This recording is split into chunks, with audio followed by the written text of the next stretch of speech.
పొదిలి మండలం వేలూరు గ్రామంలోని గ్రానైట్ పరిశ్రమ నందు ప్రమాదవశాత్తు కార్మికుడు మృతి చెందిన సంఘటన శుక్రవారం ఉదయం చోటు చేసుకుంది. వన్న గ్రానైట్ పరిశ్రమలో క్రేన్ సహాయంతో గ్రానైట్ రాయి తీసే సమయంలో రాయి క్రాక్ ఉండటంతో విరిగి పడటంతో ప్రమాదవశాత్తు ఉత్తరప్రదేశ్ రాష్ట్రం చందోలి జిల్లా నానూరు పట్టణానికి చెందిన 33 సంవత్సరాల వయసు ఉన్న యువ కార్మికుడు సుక్మా కుష్వా అక్కడికక్కడే మృతి చెందారు.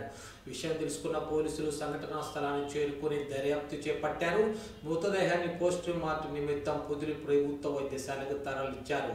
సంబంధించిన పూర్తి వివరాలు తెలియాల్సి ఉంది.